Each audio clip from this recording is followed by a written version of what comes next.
Hello friends, स्वागत है आप सबका आपके अपने यूट्यूब चैनल पर।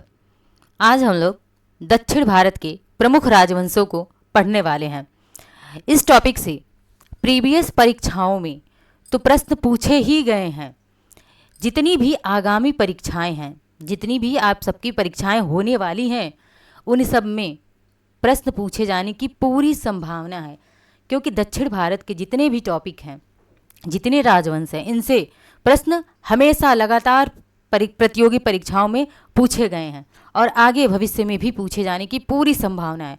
तो आइए बिना देर किए शुरू करते हैं आज की अपनी क्लास को और देखते हैं दक्षिण भारत के प्रमुख राजवंशों को।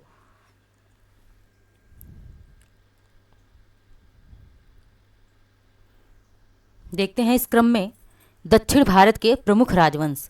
इनमें पहला राजवंश कौन सा है? पल्लव वंश।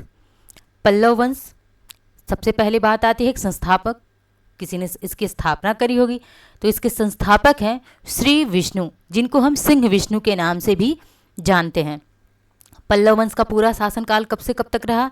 तो 575 एडी से लेकर के 600 एडी तक इनका पूरा कालक्रम चला पल्लव वंश का। पल्लवों की राजधानी क्या थी? तो पल्लवों की राजधानी कांची थी, जिसे हम लोग कांचीपुरम के नाम से भी जानते थे। कांची कहिए या फिर कांचीपुरम कहिए, राजधानी इनकी कांची। अच्छा, जो पल्लव राजवंश था किस धर्म का अनुयायी था? तो अगर डीप क्वेश्चन पूछ ले तो ये पूछ सकता है कि पल्लव राजवंश किस प्रमुख देवता की पूजा करते थे या फिर किस धर्म को मानने वाले थे? तो ये वैष्णव धर्म को मानने वाले थे पल्लव। भारवी, जो कि भारवी क्या थे? ये भारवी एक कवि थे, ये भारवी। ये सिंह विष्णु के दरबार में रहते थे। यहाँ से एक और प्रश्न पूछ सकता है आप लोगों से कि भारवी किसके दरबार में रहते थे? तो पहला प्रश्न बन जाएगा सिंह विष्णु के दरबार में रहते थे, लेकिन वंश पूछ सकता है कि भारवी किस राजवंश के दरबार में रहते थे? तो सिंह विष्णु के दरबार में रहते थे, जो कि सिंह विष्णु किस वंश का था? पल्लव वंश का शासक था। और इन्होंने एक बहुत ही विख्यात, बहुत ही विश्व प्रमुख, मतलब विश्व प्रसिद्ध एक इनकी कृति है किराता अर्जुनियम, जो कि इसको विश्व में ख्याति प्राप्त है, किराता अर्जुनियम को। तो एक प्रश्न यहाँ से बन जाता है कि किराता अर्जुनियम की रचना किसने करी है? तो किराता अर्जुनियम की रचना भारवी ने करी है। भाषा क्या है किराता अर्जुनियम की? तो संस्कृत में है। अच्छा, ये किराता अर्जुनियम किससे संबंधित है? तो किराता अर्जुनियम में भगवान शिव का किरात रूप है और अर्जुन, इन दोनों के बीच युद्ध हुआ था, उसी को भारवी ने इसमें दर्शाया हुआ है किराता अर्जुनियम में। आते हैं कि पल्लव वंश के प्रमुख शासक, कि पल्लव वंश के प्रमुख शासक कौन कौन हुए? इस वंश में भी बहुत सारे शासक हुए, लेकिन जितने शासक सारे प्रतापी नहीं हुए। कुछ ही शासक ऐसे थे जो कि प्रतापी हुए, और हम उन्हीं प्रतापी शासकों, उन्हीं प्रतापी राजाओं के बारे में पढ़ेंगे। जैसे कि महेंद्र वर्मन हुआ हमारा एक प्रतापी राजा, नरसिंह वर्मन प्रथम, महेंद्र वर्मन द्वितीय, परमेश्वर प्रथम और नरसिंह वर्मन द्वितीय, ये जो प्रमुख शासक हुए पल्लव वंश के। अब आते हैं इस वंश का अंतिम शासक कौन था? पल्लव वंश का अंतिम शासक नंदी वर्मन द्वितीय था। नंदी वर्मन द्वितीय जो है पल्लव वंश का अंतिम शासक था। स्थापना किसने करी थी? तो सिंह विष्णु ने करी थी। अंतिम शासक कौन था? तो नंदी वर्मन द्वितीय था। महेंद्र वर्मन जो कि क्या थे? महेंद्र वर्मन ये प्रथम है। महेंद्र वर्मन प्रथम, इन्होंने क्या? मत्त विलास प्रहसन की रचना करी है। महेंद्र वर्मन ने किसकी रचना करी है? तो मत्त विलास प्रहसन की रचना करी है। और यह कई परीक्षाओं में, प्रीवियस कई परीक्षाओं में इसको पूछा गया है कि मत्त विलास प्रहसन के रचनाकार कौन है? तो मत्त विलास प्रहसन के रचनाकार हैं महेंद्र वर्मन। और इनका वंश याद रखिएगा, जो भी अगर इन किताब के लेखकों के नाम याद रख रहे हैं तो इनके राजवंश को भी याद रखिएगा कि किस वंश से संबंधित थे? पल्लव वंश से थे, ताकि एक फ्लो डायग्राम आपके दिमाग में बना रहेगा। मत्त विलास की रचना महेंद्र वर्मन ने करी। अब नरसिंह वर्मन, जो कि नरसिंह वर्मन हमारे आते हैं, इनसे संबंधित बहुत ही इंपॉर्टेंट है ये नरसिंह वर्मन। नरसिंह वर्मन ने महाबलीपुरम के एकाश्म मंदिर, जिसे हम क्या कहते हैं? रथ मंदिर कहते हैं। नरसिंह वर्मन प्रथम ने, किसने? नरसिंह वर्मन प्रथम ने क्या करा था? महाबलीपुरम का जो एकाश्म मंदिर है उस मंदिर की रचना करवाई, उस मंदिर का निर्माण करवाया था किसने? नरसिंह वर्मन प्रथम ने। महाबलीपुरम जो कि एकाश्म मंदिर इसे क्यों कहा जाता था? एकाश्म मंदिर इसलिए इसको कहा जाता है कि यह एक ही शिला खड्ड को, एक ही जो है पत्थर था, एक ही स्टोन था, इसी से जो है एक ही शिला से पूरे मंदिर को बनाया गया है, एक ही पत्थर से पूरी मंदिर का निर्माण किया गया है। इसीलिए इसे हम एकाश्म मंदिर कहते हैं, महाबलीपुरम मंदिर को, जिसका निर्माण किसने करवाया है? तो नरसिंह वर्मन ने करवाया है। यह जो महाबलीपुरम मंदिर है, जिसे हम एकाश्म मंदिर, अगर महाबलीपुरम मंदिर भी दे सकता है और एकाश्म मंदिर भी पूछ सकता है, इन दोनों के रचनाकार कौन कहलाएंगे? नरसिंह वर्मन प्रथम।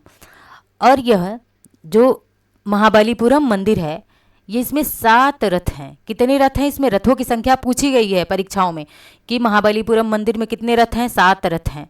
और इन 7 रथों की प्रमुख विशेषताएं भी थीं, जैसे कि ये भी प्रश्न पूछा गया है कि इन 7 रथों में पहला रथ क्या है? सबसे बड़ा है पहला रथ, जो कि किसका है? युधिष्ठिर रथ है। युधिष्ठिर रथ सबसे बड़ा रथ है। और द्रौपदी रथ सबसे छोटा रथ अगर देखा जाए तो कौन सा था? अगर छोटा रथ था तो ये द्रौपदी रथ था।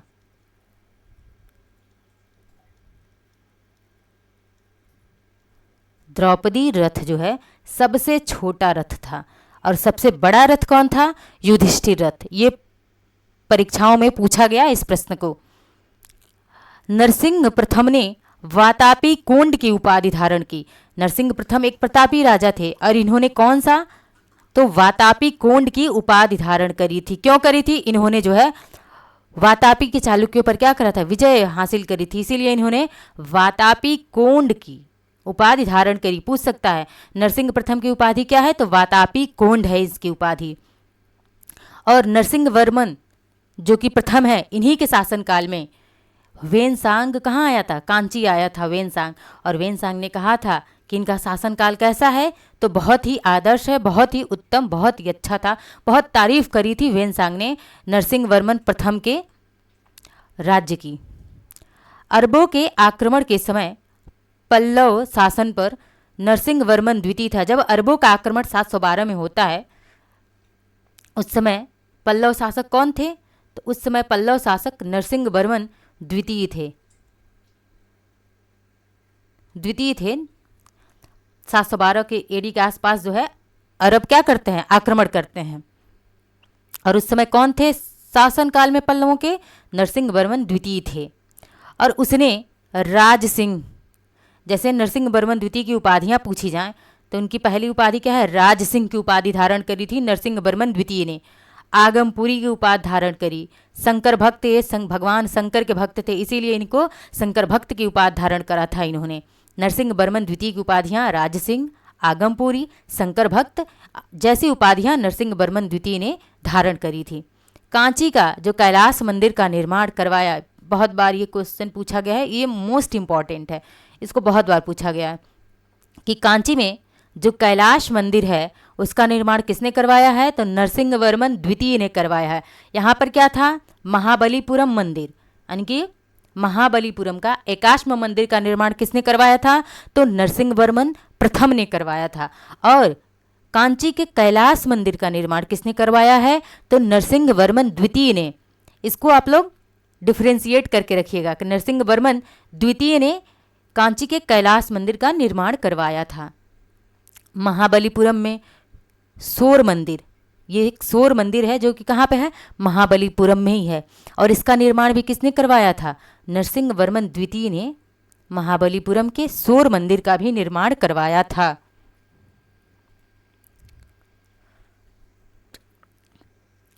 एक लेखक, एक कवि हुए दंडी जो कि 10 कुमार चरित लिखा था इन्होंने क्या लिखा था? दंडी ने 10 कुमार चरित। प्रश्न पूछे कि 10 कुमार चरित किसकी रचना है? तो 10 कुमार चरित जो है दंडी की रचना है। किसकी रचना है? दंडी की रचना है 10 कुमार चरित, और ये पूछा भी गया है। तो यह नरसिंह वर्मन द्वितीय के दरबार में रहते थे। जैसा कि मैंने ऊपर भी कहा था कि जब भी किसी भी लेखक को याद रखिएगा तो उस वंश के जो शासक थे, जो राजा थे, उनका नाम और उस वंश का नाम जरूर याद रखिएगा। इससे आप सबके दिमाग में एक फ्लो डायग्राम बना रहेगा उस डायनेस्टी के बारे में कि 10 कुमार चरित के लेखक कौन है? दंडी। दंडी किसके दरबार में रहते थे? तो नरसिंह वर्मन द्वितीय के दरबार में रहते थे। और ये नरसिंह वर्मन द्वितीय किस वंश का शासक है? तो पल्लव वंश का शासक है। अब आते हैं कांची के मुक्तेश्वर मंदिर, बैकुंठ पेरुमल मंदिर का निर्माण भी किसने करवाया है? नंदी वर्मन द्वितीय ने करवाया है। एडिशनल फैक्ट के रूप में इसको याद कर सकते हैं कि कांची का मुक्तेश्वर मंदिर है, बैकुंठ पेरुमल मंदिर है, इसका निर्माण भी किसने करवाया है? तो नंदी वर्मन द्वितीय ने करवाया है। वैष्णव संत अलवार इसी के दरबार में रहते थे, यानी कि वैष्णव संतों को क्या कहा जाता था? अलवार कहा जाता था। वैष्णव संतों को अलवार कहा जाता था। और ये अलवार संत कहाँ रहते थे? तो नरसिंह वर्मन द्वितीय के दरबार में ये रहते थे, क्योंकि पल्लव क्या थे? वैष्णव भक्त थे। आते हैं अगली डायनेस्टी पर, जो कि हमारा क्या है? चोल साम्राज्य है। चोल साम्राज्य। और ये क्या है? चोल साम्राज्य जो है दक्षिण भारत का एक बहुत ही मोस्ट इम्पॉर्टेंट साम्राज्य है और यहाँ से भी प्रश्न परीक्षाओं में भर भर कर पूछा गया है। चोल साम्राज्य का संस्थापक कौन है? तो विजयालय। चोल साम्राज्य का संस्थापक विजयालय, जो कि 850 से लेकर के 887 एडी तक चोलों का साम्राज्य रहा है। राजधानी इनकी क्या थी चोल की? तो चोलों की राजधानी तंजौर थी। अच्छा, एक बार छोटा सा मैप देख लेते हैं कि ये चोलों की राजधानी कहाँ थी, चोल थे कहाँ पे। तो ये दक्षिण भारत है और ये चोल जो थे यहाँ पर थे। यहाँ पर चोलों का साम्राज्य था, समुद्र से लगा हुआ था इनका साम्राज्य। ये थे चोल। अब चोलों की राजधानी क्या थी? तंजौर थी। विजयालय जो कि संस्थापक था चोल साम्राज्य का, इसकी उपाधि क्या थी? नरकेसरी की उपाधि इसने धारण करी थी। प्रश्न पूछा गया है कि नरकेसरी किसकी उपाधि है? तो नरकेसरी विजयालय की उपाधि है, जो कि चोल साम्राज्य का संस्थापक है। अब कोल्लम का युद्ध लड़ा था किसने किसने? तो राष्ट्रकूट नरेश, कृष्ण तृथी और चोल शासक परांतक फर्स्ट यानी कि परांतक प्रथम के बीच हुआ था। कोल्लम का युद्ध होता है, किसके किसके बीच होता है कोल्लम का युद्ध? तो राष्ट्रकूट नरेश एक था, कृष्ण तृतीय और चोल शासक परांतक प्रथम के बीच होता है कोल्लम का युद्ध। पूछ सकता है कि कोल्लम का युद्ध किसके किसके बीच हुआ? तो कोल्लम का युद्ध चोल शासक की तरफ से कौन था? परांतक प्रथम था, और राष्ट्रकूटों की तरफ से कृष्ण तृतीय। इन दोनों के बीच में कोल्लम का युद्ध हुआ था। इसमें चोल शासक परांतक प्रथम क्या हुआ? हार गया और राष्ट्रकूट जीत गए। चोल शासक जो था परांतक प्रथम क्या हो गया? हार गया था। इसको जो है कृष्ण तृतीय ने डिफीट कर दिया, हरा दिया।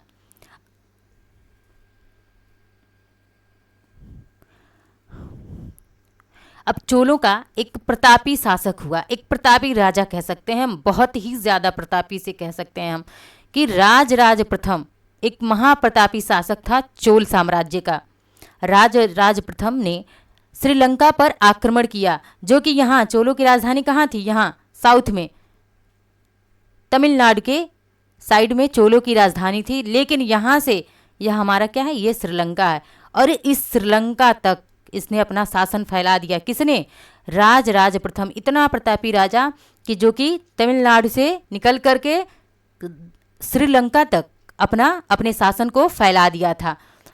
तो श्रीलंका पर आक्रमण किया और वहाँ का राजा कौन था? महिम 5 जो था वहाँ श्रीलंका का राजा था, और इसको राज प्रथम ने क्या करा? हरा दिया और श्रीलंका पर भी अपना शासन स्थापित कर दिया। राज प्रथम श्रीलंका के जीते हुए प्रदेशों को चोल साम्राज्य का नया प्रांत, जिसे चोल मंडल बनाया। क्या बनाया? चोल मंडल बनाया। ये पूरा एरिया जो था इस पूरे एरिया को चोल मंडल के नाम से जाना जाता था। राज प्रथम सर्वधर्म को मानने वाला था, यानी कि सभी धर्मों को, सर्वधर्म संभाव को मानने वाला था। एक उदारवादी शासक कहा जा सकता है राज प्रथम, जो सभी धर्मों को समान आदर की भाव से देखने वाला शासक था।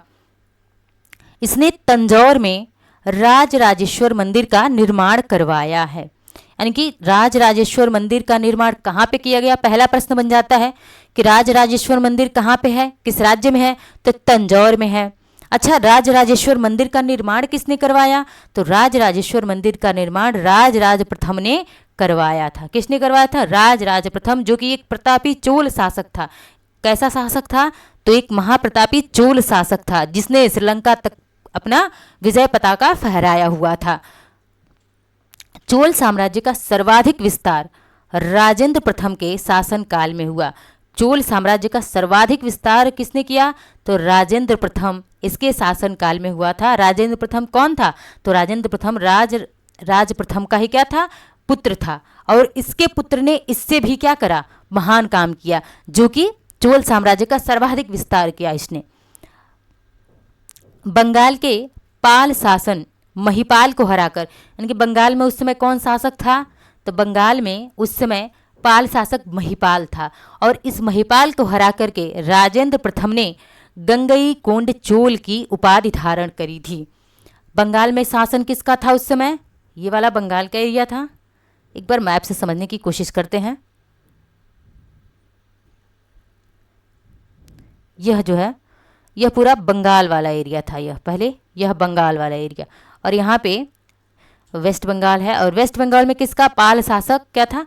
महिपाल था, पाल शासक थे। और इस महिपाल को यहाँ पे चोलों का साम्राज्य था। और राजेंद्र प्रथम ने क्या करा? इस पाल शासक महिपाल को हरा करके क्या करा? तो गंगई कोंड चोल की उपाधि धारण करी। यह प्रश्न पूछा गया है कि गंगई कोंड चोलपुरम की उपाधि किसने धारण करी है? तो राजेंद्र प्रथम ने धारण करी है। गंगई कोंड चोलपुरम की उपाधि धारण करी हुई है। किस वंश का है? तो चोल। इसमें इसके उपाधि में ही इसके वंश का नाम छुपा हुआ है। गंगई कोंड चोल, चोल वंश का संस्थापक था राजेंद्र प्रथम। अब चोल काल में जो है भूमि का प्रकार क्या था?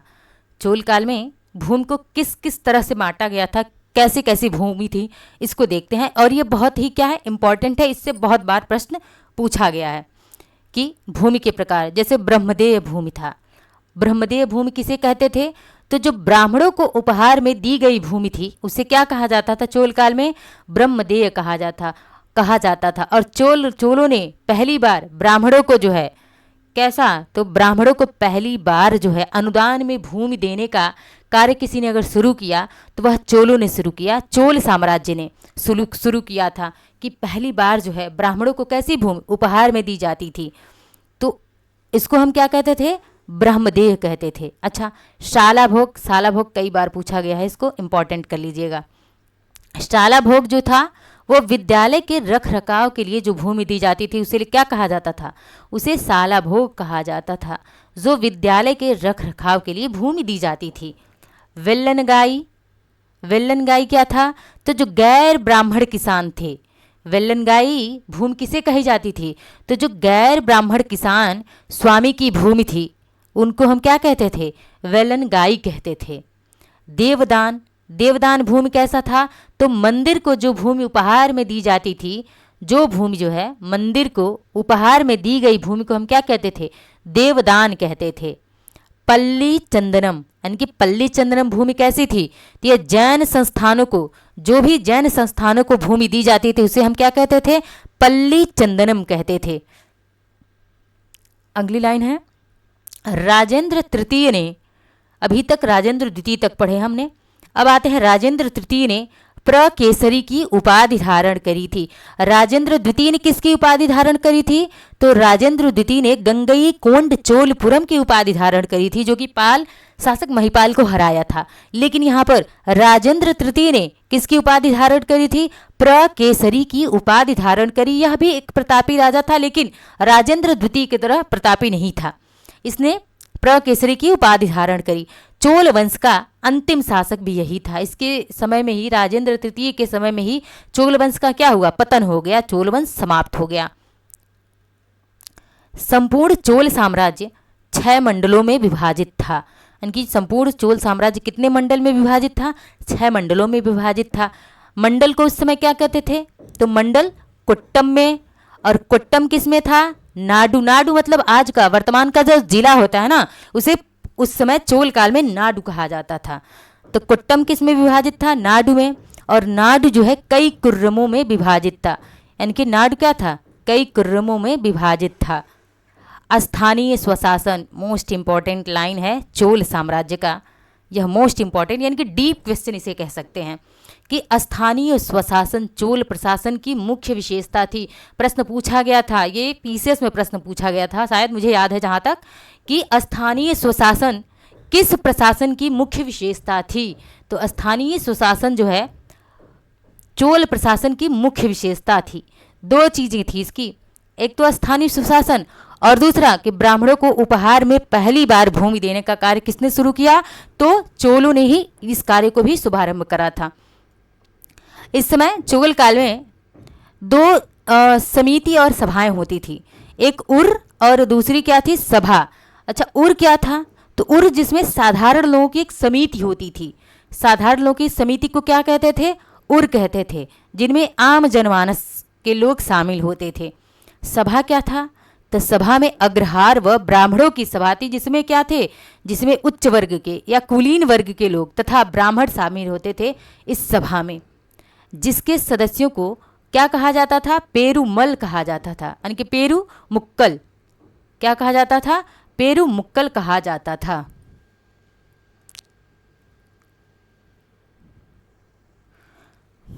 चोलों के समय में व्यापारियों की सभा को क्या कहते थे, तो चोल काल में व्यापारियों की सभा को नगरम कहा जाता था। व्यापारियों की सभा को क्या कहते थे, नगरम कहते थे, नगरम कहा जाता था चोल काल में व्यापारियों की सभा को। इसको भी याद रखिएगा।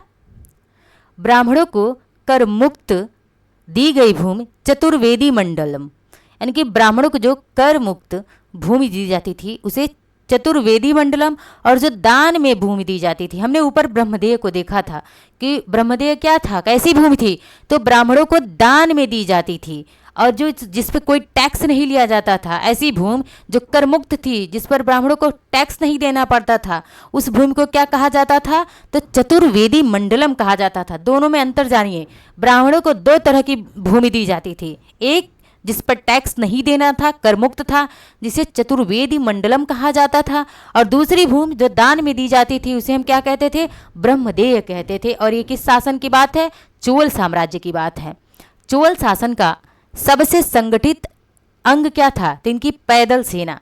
चोल शासन की सबसे संगठित अंग अगर कोई माना जाता था तो इनकी पैदल सेना, इनकी ताकत हुआ करती थी। चोल काल में उपज का 1/3 क्या था, टैक्स के रूप में लिया जाता था। 1/3 भाग जो है चोल काल में टैक्स लिया जाता था। इनकी टैक्स क्या था, बहुत ही ज़्यादा था टैक्स। 1/3 टैक्स लिया जाता था चोल काल में। चोल काल में सोने के सिक्के को क्या कहा जाता था, कलंजू कहा जाता था। ये प्रश्न पूछा गया है, आरओ और पीसीएस दोनों में ये प्रश्न पूछा गया है कलंजू को, कि कलंजू किस काल के सिक्के को कहते थे, या फिर कलंजू कैसा सिक्का था। तो कलंजू पहली चीज़ तो कलंजू सोने का सिक्का हुआ करता था। और किस काल का सिक्का है ये कलंजू, तो चोल काल का सिक्का है कलंजू। तमिल साहित्य के त्रिरत्न, यानी कि तमिल साहित्य में त्रिरत्न भी हुए, कौन कौन थे, कंबन है, अटकुट्टन है और पुलेंदी, ये 3 हैं त्रिरत्न हैं। जैसे बौद्ध धर्म में त्रिरत्न हुआ करते थे, वैसे ही तमिल साहित्य में भी 3 त्रिरत्न हुए थे, कंबन थे, अटकुट्टन थे और पुलेंदी थे। इन त्रिरत्नों को याद रखिएगा, इनका नाम। भगवान शिव की नटराज प्रतिमा को सांस्कृतिक सार कहा गया, यानी कि जो भगवान शिव की नटराज की प्रतिमा थी वो किस काल में मिली हुई थी, किस काल की प्रतिमा है, ये भी प्रश्न पूछा गया है। तो किस काल की प्रतिमा है भगवान शिव की नटराज प्रतिमा, तो चोल काल में ही मिली थी, और जिसको क्या कहा जाता है, सांस्कृतिक सार कहा जाता है। इस काल का यानी कि चोल काल का प्रमुख बंदरगाह कौन सा था, कावेरी पट्टनम था। चोल काल का प्रमुख बंदरगाह कौन था, तो कावेरी पट्टनम जो है चोल काल का प्रमुख बंदरगाह था। चोल काल के विशाल व्यापारी समूह को वलंजय्यार कहा जाता था, नाना देसी कहा जाता था और मणिग्रामम कहा जाता था। यानी कि चोल काल के जो विशाल व्यापारी थे, जो बड़े व्यापारी थे, उनको वलंजय्यार, नाना देसी और मणिग्रामम कहा जाता था। मणिग्रामम को कई बार पूछा गया है परीक्षाओं में कि मणिग्रामम क्या है, चोल काल के विशाल व्यापारी हैं। चोल काल में सड़कों की देखभाल के लिए बागान समिति करती है, यानी कि चोल काल में जो है सड़कों का देखभाल कौन करता था, तो बागान समिति, एक बाकायदा समिति बनी हुई थी चोल काल में सड़कों की देखभाल के लिए, और उस समिति को हम क्या कहते थे? बागान समिति कहते थे। अब बागान से ये नहीं कि बागीचे की, बल्कि सड़कों की देखभाल के लिए थे चोल काल में बागान समिति। और चोल काल की यह एक प्रमुख विशेषता मानी जा सकती है इसको, जैसे कि स्थानीय स्वशासन था, ब्राह्मणों को भूमि दान में देना, और उसके बाद से सड़कों की देखभाल, ये सभी चोल प्रशासन की प्रमुख विशेषताएं हैं। इसके लिए चोल जो है शासन काल फेमस था।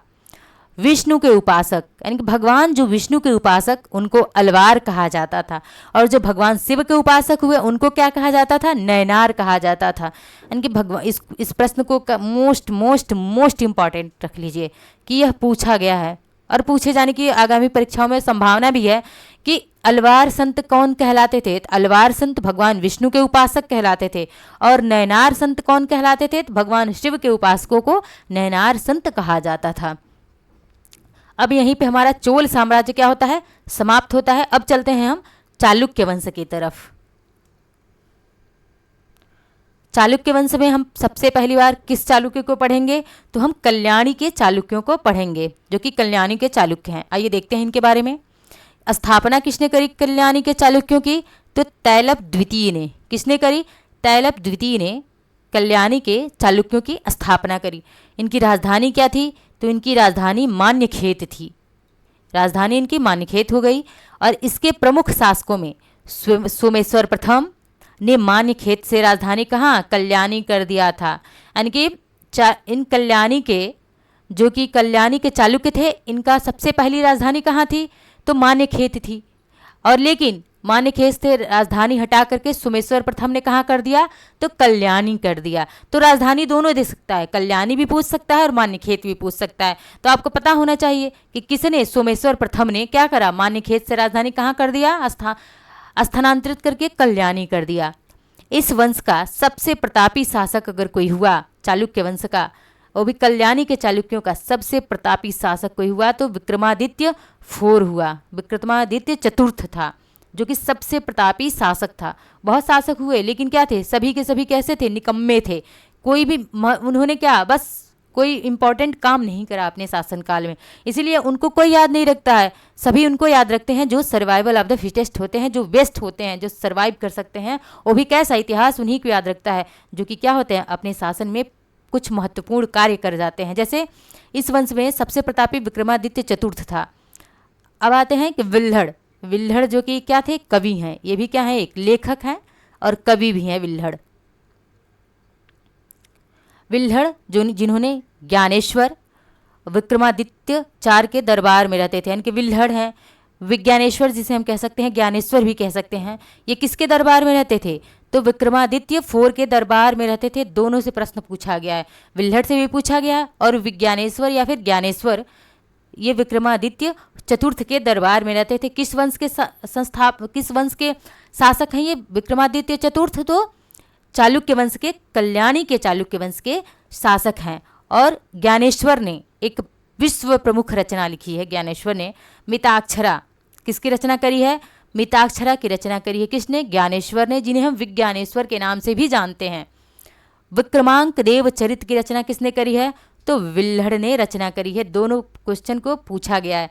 विक्रमांक देव चरित की रचना किसने करी है? विल्हड़ ने किया है। और मिताक्षरा की रचना किसने करी है? विज्ञानेश्वर ने करा है, ज्ञानेश्वर ने किया हुआ है। अब आते हैं वातापी के चालुक्यों पर। वातापी के चालुक्य, तो अभी हमने कल्याणी के चालुक्यों को पढ़ा, जो इंपॉर्टेंट पॉइंट्स थे हमने उनको डिस्कस किया। अब आते हैं वातापी के जो चालुक्य थे, इनके संस्थापक कौन हुआ? जयसिंह हुआ। यानी कि वातापी के चालुक्यों का संस्थापक कौन था? जयसिंह। राजधानी वातापी ही इनकी राजधानी थी।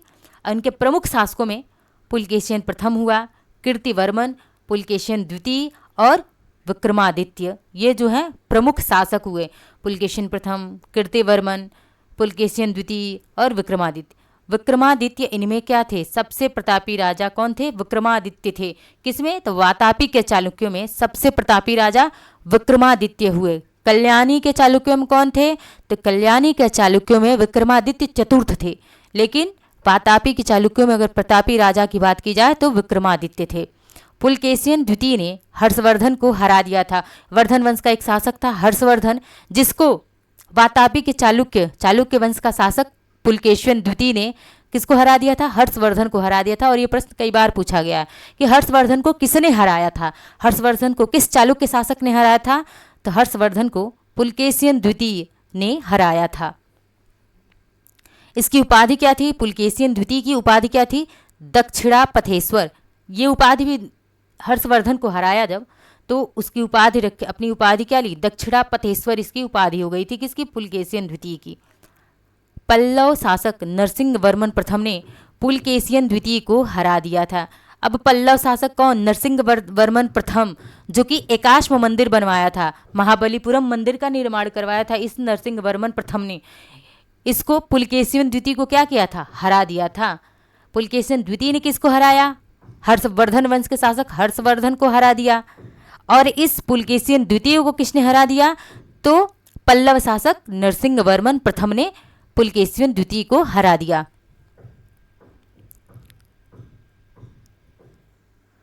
एहोल अभिलेख का संबंध किससे है? तो पुलकेशियन द्वितीय से है। एहोल एक अभिलेख है, एहोल अभिलेख पूछा गया है बहुत बार परीक्षाओं में। एहोल अभिलेख का संबंध किस शासक से है? किससे संबंधित है एहोल अभिलेख? तो पुलकेशियन द्वितीय। पुलकेशियन द्वितीय जो कि वातापी का एक चालुक्य था, प्रतापी चालुक्य राजा था। इसके लेखक कौन हैं? एहोल अभिलेख के लेखक कौन है? रविकीर्ति। कौन थे? रविकीर्ति। ये पूछा गया रविकीर्ति किसके दरबार में थे? तो पुलकेशियन द्वितीय के दरबार में थे रविकीर्ति। वातापी का निर्माणकर्ता कीर्तिवर्मन द्वितीय को माना जाता है, यानी कि वातापी शहर को बसाने का काम किसने करा, या फिर वातापी शहर का निर्माण किसने करा? कीर्तिवर्मन द्वितीय ने इस वातापी शहर का निर्माण किया था। कीर्तिवर्मन द्वितीय जो राष्ट्रकूट वंश के संस्थापक नंदीदुर्ग, राष्ट्रकूट वंश का संस्थापक आगे हम देखेंगे इसको कौन था? दंतीदुर्ग था। इसके हाथों मारा गया था कीर्तिवर्मन द्वितीय। एहोल को मंदिरों का शहर कहा जाता है। एहोल को क्या कहा जाता है? एहोल जिसका मतलब होता है मंदिरों का शहर, मंदिरों का शहर होता है एहोल। अब अंतिम चालुक्य हमारे आते हैं बेंगी के। हमने कल्याणी के चालुक्य पढ़ लिया, हमने वातापी के चालुक्यों को पढ़ लिया। अब आते हैं बेंगी के चालुक्य। तो वेंगी के चालुक्य संस्थापक कौन थे? विष्णुवर्धन। राजधानी क्या थी? बेंगी।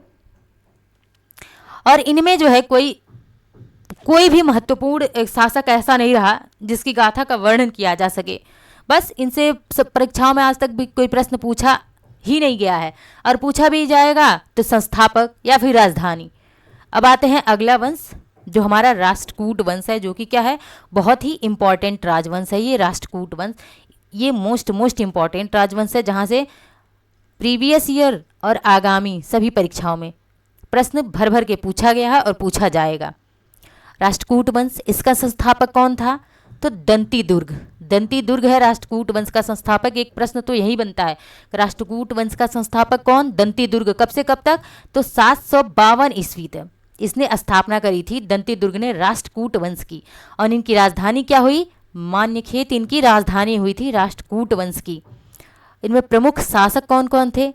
कृष्ण प्रथम था, ध्रुव, गोविंद तृतीय, अमोघवर्ष, कृष्ण द्वितीय, इंद्र तृतीय और कृष्ण तृतीय।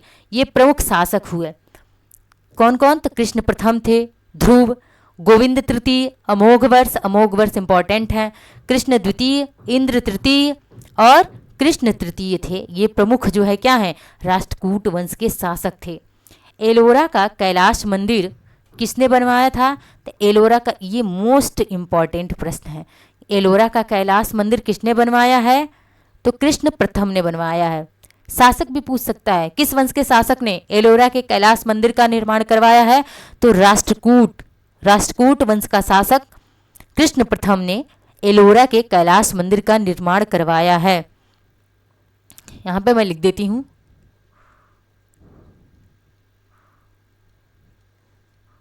राष्ट्रकूट शासक कौन है? तो कृष्ण प्रथम ने एलोरा कैलाश मंदिर का निर्माण करवाया है। ध्रुव ने कन्नौज के त्रिपक्षीय युद्ध में भाग लिया था। कन्नौज में त्रिपक्षीय युद्ध हुआ था, उसमें भाग किसने लिया था, किस राष्ट्रकूट शासक ने लिया था, तो ध्रुव ने। कन्नौज में जो त्रिपक्षीय युद्ध हुआ उसमें पूछते हैं कौन कौन लोगों ने हिस्सा लिया था, तो कन्नौज में जो त्रिपक्षीय युद्ध हुआ ये था हमारा उस समय, ये है हमारा कन्नौज वाला हिस्सा, कन्नौज वाला हिस्सा। और यहाँ पे कौन कौन, तो इसको हम ट्रिक से याद कर लेते हैं, PPR यानी कि पाल, प्रतिहार और राष्ट्रकूट। पाल शासक, प्रतिहार शासक और राष्ट्रकूट, इन तीनों ने कन्नौज के त्रिपक्षीय युद्ध में किसने किसने भाग लिया था, पाल, प्रतिहार और राष्ट्रकूटों ने। और राष्ट्रकूट शासक कौन था, ध्रुव था, जो कि कन्नौज के त्रिपक्षीय युद्ध में भाग लिया था। और धर्मपाल को क्या करा, पाल शासक धर्मपाल को इसने पराजित कर दिया था, पाल शासक धर्मपाल को पराजित किया था राष्ट्रकूट शासक ध्रुव ने। अमोघ वर्ष जैन धर्म का अनुयायी था। अमोघ वर्ष जो है क्या था, जैन वर्ष को मानने वाला था, जैन धर्म को मानता था ये अमोघ वर्ष। इसने कन्नड़ भाषा में कवि राजमार्ग की रचना की है, इसी के लिए फेमस है, बहुत बार परीक्षाओं में पूछा गया है। अमोघ वर्ष यानी कि कवि राजमार्ग किसकी रचना है, तो कवि राजमार्ग अमोघ वर्ष की रचना है, जो कि किस धर्म को मानने वाला था, जैन धर्म को मानता था। अमोघ वर्ष किस वंश का शासक था, तो राष्ट्रकूट वंश का शासक था।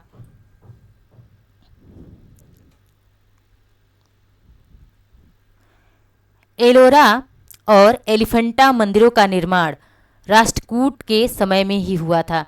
जो एलोरा का कैलाश मंदिर था और एलिफेंटा के जितने भी मंदिरें हैं, इन सब का निर्माण किसने करवाया है, राष्ट्रकूट शासकों के शासनकाल में हुआ है।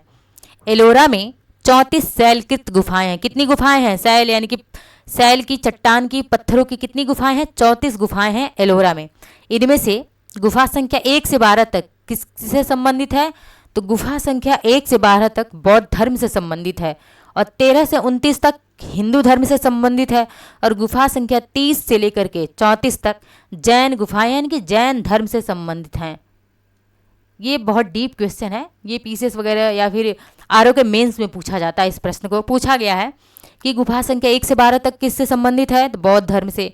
13 से 29 तक किससे संबंधित है, हिंदू धर्म से। और 30 से 34 तक जैन धर्म से संबंधित है। 34 शैलकृत गुफाएं थी वहाँ पे एलोरा में। एलोरा के गुफा संख्या 15 में विष्णु जी को सिंह के रूप में दिखाया गया है। इसको मोस्ट इंपॉर्टेंट की श्रेणी में डालिए कि जो है पूछा गया है कि एलोरा का गुफा संख्या 15, इसमें किस देवता को किस रूप में दिखाया गया है, तो भगवान विष्णु को सिंह के रूप में दिखाया गया है। अब यहाँ पे हमारा समाप्त होता है क्या, यहाँ पे हम समाप्त करते हैं राष्ट्रकूट वंश को। अब शुरू करते हैं यादव वंश। ये छोटे छोटे वंश है, जैसे यादव वंश, होयसल, ये सभी क्या है, छोटे राजवंश है। इनका जो है कुछ ज़्यादा इंपॉर्टेंट रोल नहीं रहा है, फिर भी इनको देख लेते हैं वन लाइनर के फॉर्म में। यादव वंश स्थापना किसने करी, स्थापना जो है भिल्लभ पाँच ने करी है। और इसको पूछा गया है कि यादव वंश की स्थापना किसने करी है, तो भिल्लभ पाँच ने करी हुई है। वनडे एग्जाम्स में पूछा जाता है वंश और संस्थापना में कि यादव वंश के संस्थापक कौन है, तो भिल्लभ पाँच है। राजधानी पूछी जाती है, राजधानी क्या है यादव वंश की, देवगिरी है। देवगिरी को किसने हराया था, देवगिरी के शासक रामचंद्र देव को मलिक कफूर ने हराया था, तो वही देवगिरी है। और वहाँ पर किसकी शासन था, तो यादवों का शासन था देवगिरी पर। इस वंश का सबसे प्रतापी राजा सिंहड़ कौन था, राजा सिंहड़ था, जो कि 1210 से 1246 तक शासन किया हुआ था राजा सिंहड़। इस वंश का अंतिम शासक रामचंद्र था, जिसे अभी मैंने बताया जैसा कि अलाउद्दीन खिलजी का सेनापति क्या था, मलिक कफूर था, मलिक कफूर। और इस मलिक कफूर ने रामचंद्र को, यानी कि यादव वंश का अंतिम शासक जो देवगिरी पर शासन करता था रामचंद्र, इसको हरा दिया था मलिक कफूर ने, जो कि अलाउद्दीन खिलजी का क्या था, सेनापति था। अगला वंश है हमारा होयसल वंश। होयसल वंश, इनकी राजधानी क्या थी, द्वार समुद्र इनकी राजधानी थी। राजधानी कई बार पूछी गई है। और संस्थापक कौन थे, विष्णुवर्धन, जो कि विष्णुवर्धन ने होयसल वंश की स्थापना करी। इनकी राजधानी द्वार समुद्र हो गई। और चिन्ना केशव मंदिर का निर्माण किसने करवाया था, तो विष्णुवर्धन ने। कब करवाया है, 1117 एडी में। 1117 एडी में चिन्ना केशव मंदिर का निर्माण विष्णुवर्धन ने करवाया। विष्णुवर्धन कौन है? होयसल वंश का संस्थापक है, जिसकी राजधानी क्या है? द्वार समुद्र है। और चिन्ना केशव मंदिर का निर्माण करवाया है 1117 में। इस वंश का यानी कि होयसल वंश का अंतिम शासक कौन था? वीर बल्लाल तृतीय था। कौन था? वीर बल्लाल तृतीय था। और इस वीर बल्लाल तृतीय को भी अलाउद्दीन खिलजी के इस गुलाम ने, ये गुलाम था, ये इसको हजार दिनारी कहा जाता था, मलिक कफूर को, इसने हरा दिया था वीर बल्लाल तृतीय को, जो कि होयसल वंश का शासक था। इसको भी हरा दिया मलिक कफूर ने।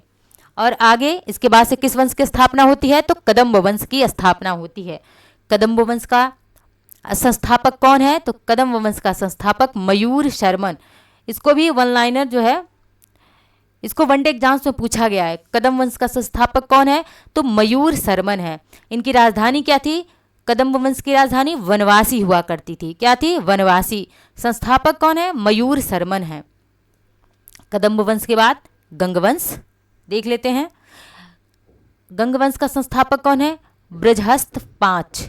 राजधानी इनकी क्या है? कुबलाल। कुलाल भी कहते हैं, कुबलाल भी कहा जाते हैं इनकी राजधानी को। और गंगवंश का संस्थापक कौन है? तो बृहस्पति पांच है। अच्छा, होयसल वंश हो गया या फिर कदम्ब वंश हो गया, गंगवंश, इनमें कोई प्रतापी शासक हुआ ही नहीं, कोई प्रतापी राजा हुआ ही नहीं जिसके बारे में डिटेल में चर्चा की जाए। अब अगला राजवंश है काकतीय वंश। काकतीय वंश संस्थापक कौन है? तो बीटा प्रथम है संस्थापक काकतीय वंश के। राजधानी इनकी अमकोंड हुआ करती थी। क्या थी? अमकोंड राजधानी है किसकी? काकतीय वंश की राजधानी अमकोंड है। स्थापना बीटा प्रथम ने करी है। और इस वंश का सबसे शक्तिशाली शासक कोई हुआ तो गणपति। कौन था? गणपति था। और गणपति ने अपनी राजधानी वारंगल स्थानांतरित कर ली। कहाँ से? अमकोंड से राजधानी गणपति ने कहाँ पे स्थानांतरित कर ली थी? तो वारंगल अपनी राजधानी को स्थानांतरित कर लिया था। और इस वंश का, काकतीय वंश का अंतिम शासक कोई हुआ तो कौन? रुद्र प्रताप रुद्र हुआ, जो कि 1295 से लेकर के 1323 तक शासन किया था इसने। अंतिम शासक काकतीय वंश का प्रताप रुद्र था। 1295 से 1323 तक इसने शासन किया था। अब अगला राजवंश हमारा आता है क्या? पाल डायनेस्टी, यानी कि पाल वंश, जो कि क्या है? पाल वंश है मोस्ट इंपॉर्टेंट। इसको हम डिटेल में पढ़ेंगे पाल वंश को। पाल वंश संस्थापक कौन है? गोपाल है पाल वंश के संस्थापक। बहुत बार इसको ही पूछा गया है। पाल वंश की स्थापना किसने करी है? तो बहुत धर्मपाल भी प्रतापी राजा हुए हैं, तो महिपाल भी हुए हैं, तो कन्फ्यूजन हो जाता है कि पाल वंश की स्थापना किसने करी। तो इसलिए पाल वंश की स्थापना किसने करी है? गोपाल ने 750 AD में करा था, गोपाल ने। राजधानी इनकी क्या थी? मुंगेर थी। मुंगेर वर्तमान में कहाँ पड़ता है? बिहार राज्य में। लेकिन उस समय कहाँ पे था मुंगेर? बंगाल में था। और पालों का पाल वंश ने कहाँ पर शासन किया था? तो पाल वंश ने पश्चिम बंगाल या बंगाल वाले क्षेत्र में शासन किया था। पाल वंश ने। पाल शासक बौद्ध धर्म के अनुयायी थे, यानी कि जो पाल शासक थे वो किस धर्म को मानने वाले थे? तो पाल शासक जो है बौद्ध धर्म को मानते थे। बौद्ध धर्म में इनका अगाध जो है क्या था? भक्ति था, अगाध प्रेम था बौद्ध धर्म से। ओदंतपुरी विश्वविद्यालय की स्थापना किसने करी? ये बहुत बार पूछा गया प्रश्न कि ओदंतपुरी विश्वविद्यालय की स्थापना किसने की है? तो पाल वंश के संस्थापक गोपाल ने ही ओदंतपुरी विश्वविद्यालय की स्थापना गोपाल ने करी है। और पाल वंश का सबसे महान शासक कौन हुआ? धर्मपाल हुआ। और जिसने विक्रमशिला विश्वविद्यालय की स्थापना की है। विक्रमशिला विश्वविद्यालय की स्थापना किसने की है? तो धर्मपाल ने, जो कि पाल वंश का ही संस्थापक था। लेकिन प्रश्न पूछे ओदंतपुरी विश्वविद्यालय की स्थापना किसने करी? तो गोपाल ने की है। गोपाल कौन है? तो पाल वंश का संस्थापक है। कन्नौज का त्रिपक्षीय युद्ध, इसमें पाल वंश, गुर्जर प्रतिहार वंश और राष्ट्रकूट वंश, ये तीनों थे। और राष्ट्रकूट की तरफ से कौन था? ध्रुव था। तो इसमें विजय किसकी होती है? कन्नौज के त्रिपक्षीय युद्ध में गुर्जर प्रतिहार जीत जाते हैं। इसको हम ट्रिक से याद करते हैं। बहुत बार पूछा गया प्रश्न कि कन्नौज के त्रिपक्षीय युद्ध में कौन कौन से वंश शामिल थे? तो पाल, प्रतिहार और राष्ट्रकूट वंश। कौन कौन थे? PPR, इसकी ट्रिक है याद करने की। पाल, प्रतिहार और राष्ट्रकूट, जिनमें जीत किसकी होती है? विजय किसकी होती है? गुर्जर प्रतिहार जो है जीत जाते हैं।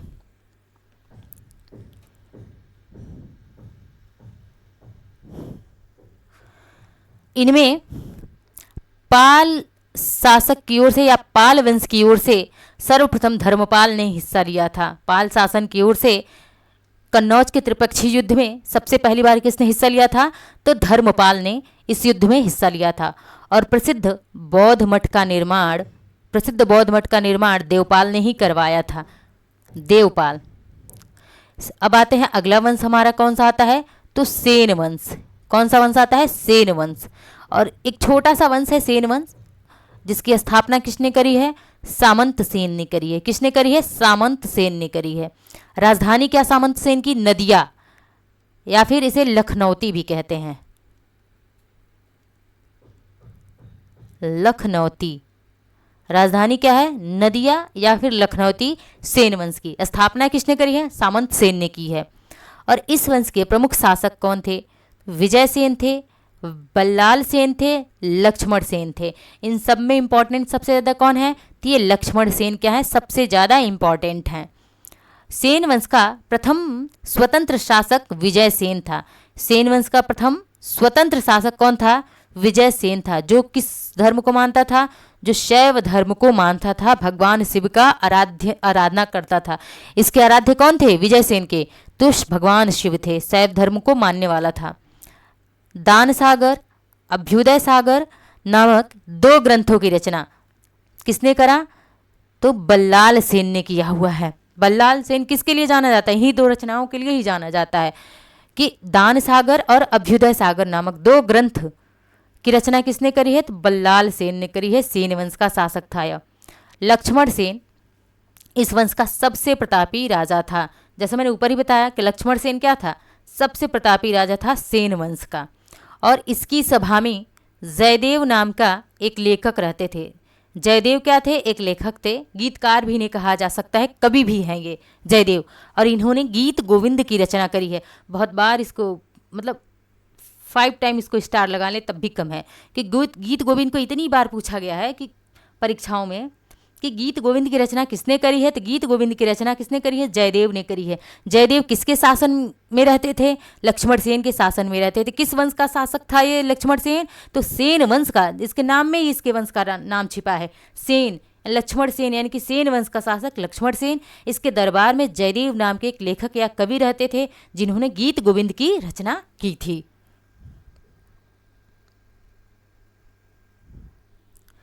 हला युद्ध लक्ष्मण सेन का क्या था?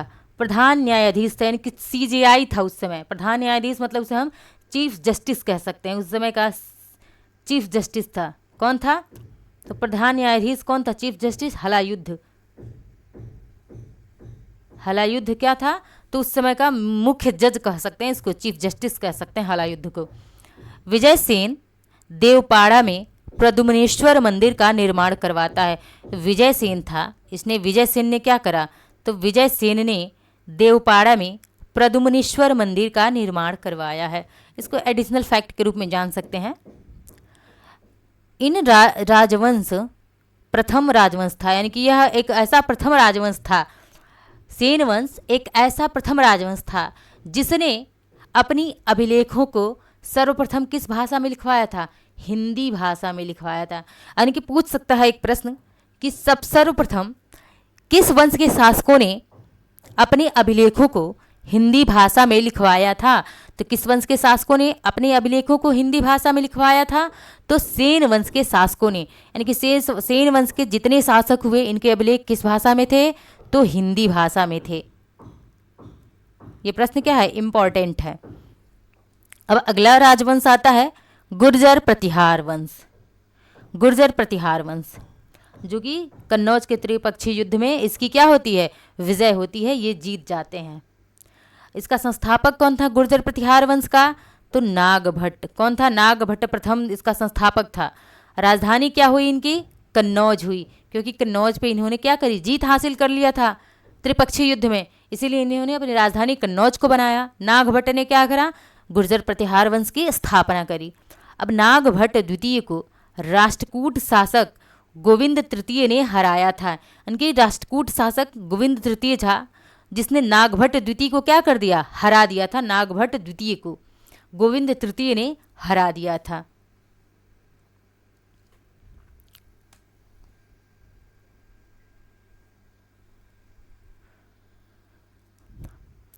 प्रतिहार वंश, जिसे गुर्जर प्रतिहार वंश भी कहते हैं, तो प्रतिहार वंश का सर्वाधिक शक्तिशाली प्रतापी राजा कौन हुआ? मिहिर भोज हुआ। कौन हुआ? मिहिर भोज हुआ। और यह कैसा था? यह भगवान विष्णु का उपासक था और इसकी उपाधि क्या थी? आदि वराह थी। भगवान विष्णु का इन्होंने वाराह का अवतार भी लिया था। और ये मिहिर भोज क्या था? भगवान विष्णु को अपना आराध्य मानता था, इनका उपासक था। इसीलिए गुर्जर प्रतिहार वंश का शासक मिहिर भोज ने अपनी उपाधि क्या रखी? आदि वाराह की उपाधि रखी थी इसने। इसकी उपाधि पूछी गई है कि आदि वाराह किसकी उपाधि है? आदि वाराह किसकी उपाधि है? तो प्रतिहार वंश का प्रतापी शासक मिहिर भोज की उपाधि है आदि वाराह। और इस वंश का यानी कि प्रतिहार वंश का अंतिम शासक कौन हुआ? जयपाल हुआ। नाम में इसके क्या है? पाल है, तो इसलिए पाल वंश का शासक नहीं था। किसका? प्रतिहार वंश का शासक था जयपाल। और इसका पुत्र आनंदपाल, किसका पुत्र? जयपाल का पुत्र आनंदपाल हुआ, जिसने 11वीं शताब्दी में दिल्ली नगर की स्थापना करी। बहुत बार ये प्रश्न पूछा गया है कि दिल्ली नगर की स्थापना किसने करी है? तो जयपाल का पुत्र आनंदपाल हुआ। और इस आनंदपाल ने 11वीं शताब्दी में दिल्ली नगर की स्थापना की। आते हैं अब अगले राजवंश पे, चंदेल वंश। चंदेल वंश को देखा जाए तो ये क्या था? चंदेल वंश ये भी क्या है? बहुत ही इंपॉर्टेंट है।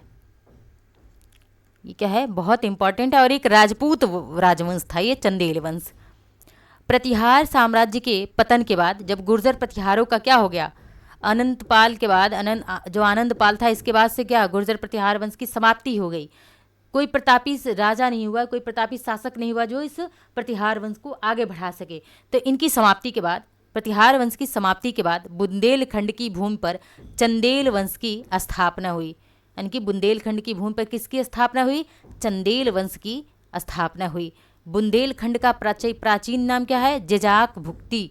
ये बहुत बार पूछा गया है, मतलब इसको 10 टाइम स्टार लगा लीजिए, 10 टाइम स्टार लगाइए इस प्रश्न को कि बुंदेलखंड का प्राचीन नाम पूछा गया है। क्या है? जजाक भुक्ति है। यहां पर मैं लिख देती हूं,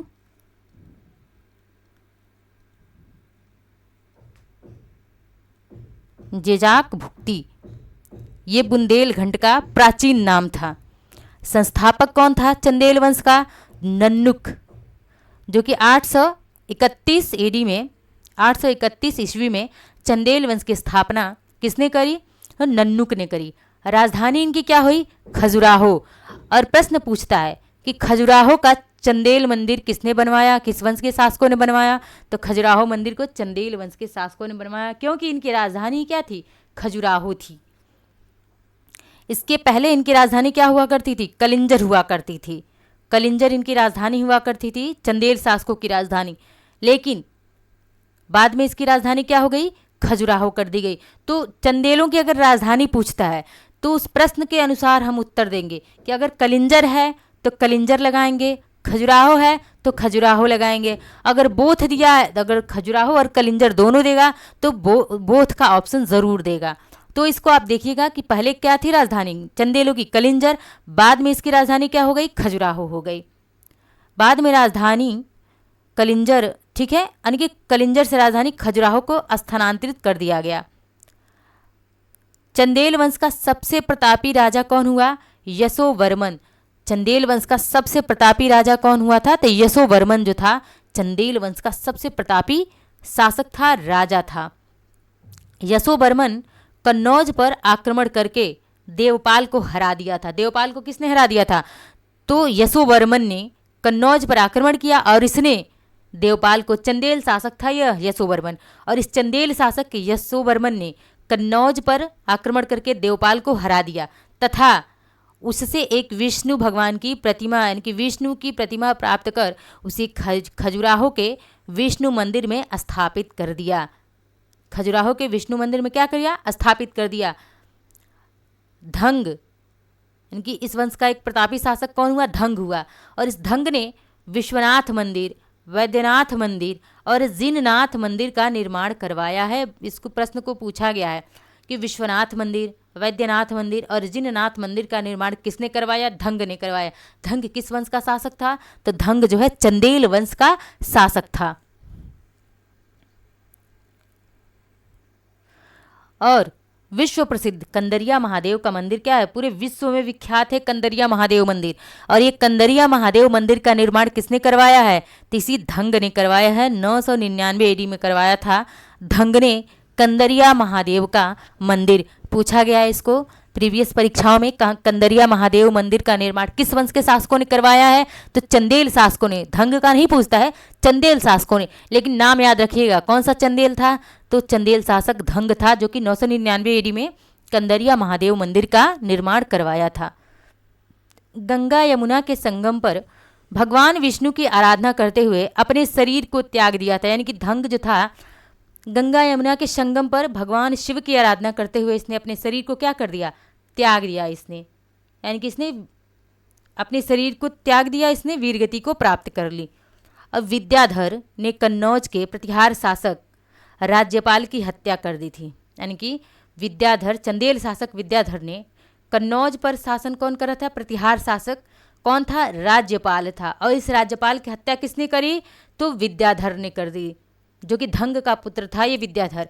और इसने कन्नौज के प्रतिहार शासक राज्यपाल की हत्या कर दी, क्योंकि उसने महमूद गजनवी के आक्रमण का सामना किए बिना ही आत्मसमर्पण कर दिया। यानी कि विद्याधर ने कन्नौज के प्रतिहार शासक राज्यपाल की हत्या तो की, पर क्यों किया, विद्याधर ने इसलिए हत्या कर दी प्रतिहार शासक राज्यपाल की, क्योंकि जो महमूद गजनवी 1000 AD में आक्रमण करता है जब, तो इसने क्या कर दिया, इस राज्यपाल ने, प्रतिहार शासक कायर था, इसने महमूद गजनवी के डर से इसका आत्मसमर्पण कर दिया। इसने बिना युद्ध लड़े ही क्या किया, अपना राज्य इस महमूद गजनवी को समर्पित कर दिया। इसीलिए विद्याधर ने इसकी राज्यपाल की हत्या कर दी।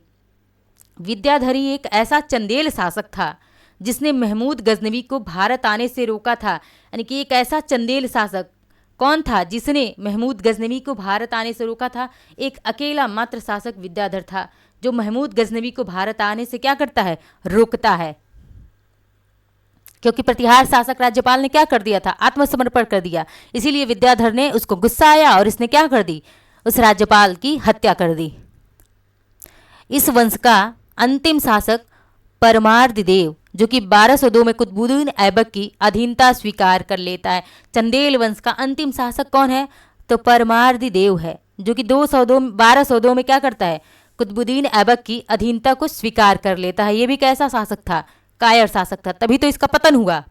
चंदेल शासक था परमार्दिदेव, और इसने 1202 में कुतुबुद्दीन ऐबक की अधीनता स्वीकार कर ली, पर उसके मंत्री अजय देव ने उसकी हत्या कर दी। अजय देव क्या था, इससे देखा नहीं गया, इसने क्या कर दिया, कुतुबुद्दीन ऐबक की अधीनता स्वीकार कर ली परमार्दिदेव ने, तो इसका मंत्री था अजय देव, इसने क्या करा, इस चंदेल शासक की हत्या कर दी, परमार्दिदेव की हत्या कर दी। और यहीं पे चंदेल शासन क्या होता है, समाप्त हो जाता है, चंदेलों का शासन। तो ये था आज की हमारी क्लास, और लेक्चर अच्छा लगा हो, क्लास अच्छा लगा हो तो लाइक शेयर सब्सक्राइब कमेंट ज़रूर करें। धन्यवाद। अगला लेक्चर हमारा संगम काल पे आएगा।